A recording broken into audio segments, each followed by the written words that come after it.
కులానికి నన్ను దయచేసి పరిమితం చేయకండి, మీ అందరికి చేతులు ఎత్తి దండం పెడుతున్నాను ప్లీజ్. ఎవడో క్రిమినల్ కులంలో కూర్చొని చేస్తే నన్ను ఏం చేయమంటారు? దానికి నేను బాధ్యత వహించాలా? దానికి జగన్ నువ్వు కాపు బిడ్డకి ఇట్లాగా అన్యాయం చేసావు పవన్ అని ఏమన్నా అన్నాడా? మొన్న వెళ్ళాడు కదా జగన్, పవన్ పేరు ఒక్కసారి ఎత్తాడు అతను. పవన్ పేరు ఒక్క ముక్క ఎత్తల, జనసేన పేరు కూడా ఎత్తల.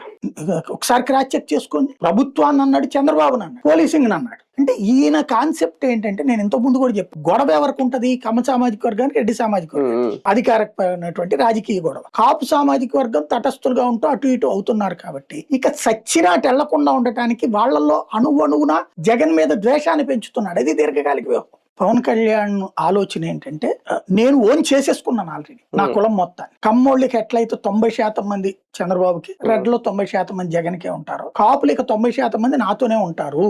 నేను వాళ్ళని తిట్టినా నాతోనే ఉంటారు, దూరం పెట్టినా నాతోనే ఉంటారు, నేను తప్ప వాళ్ళకి ఇంకెవడున్నాడు లీడరు అనేది ఆయనలో వచ్చేసినట్టు బలమైన ఫీలింగ్. ఎమ్మెల్సీ అనంతబాబు కూర్చోబెట్టి అతను కాపు కొలుస్తాడంట.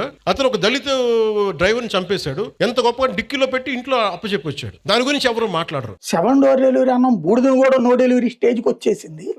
పోలీసింగ్ మీద తీవ్రమైనటువంటి కోపం వచ్చేసింది జనానికి. ఈవెన్ మన పార్టీ వాళ్ళు కూడా ఏంట్రా ఇది అనేటటువంటి ఫీలింగ్ వచ్చింది ఈ స్టేజీలో. అందుకంటే చంద్రబాబు గారు పిలిచి మాట్లాడి అంత చేస్తున్నప్పుడు జగన్ పొరపాటున అక్కడికి వెళ్ళడం ఆ కుటుంబానికి అడ్వాంటేజ్ అయింది, ఇదే అయింది. అది ప్రభుత్వానికి తీవ్ర వ్యతిరేకత వచ్చేసి అప్పుడు స్పందించడం వల్ల చంద్రబాబు, అప్పుడు యాక్షన్ తీసుకోవడం వల్ల చంద్రబాబు నెల రోజుల నుంచి తనుకుంటున్నప్పుడు ఏమి స్పందించిన ప్రభుత్వము, చివరికి హెబియస్ కార్పస్ పిటిషన్ వేస్తే కూడా వదిలిపెట్టేసామని అబద్ధాలు కోర్టుకు చెప్పినటువంటి ప్రభుత్వము, చచ్చిపోయాడన్న విషయాన్ని వాళ్ళ అమ్మ చెప్తుంటే అంగీకరించిన ప్రభుత్వం. అంగీకరించిందా? జగన్ వెళ్ళేదాకా అప్పటిదాకా మాట్లాడలేదు కదా. జగన్ వెళ్ళక ముందు దాకా మాట్లాడలేదు.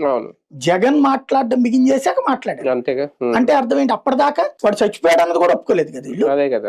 ఏమో మాకు తెలియదు. మర్డర్ కేసు పెట్టారు కదా, చచ్చిపోయాడు మర్డర్ అనే కేసు పెట్టేశారు కదా. ఇది ముందు పెట్టలేదే. ఈ నెగిటివ్ అర్జెంట్ గా దారి మళ్లించాలంటే పవన్ కళ్యాణ్ రంగంలోకి దిగుతాడు.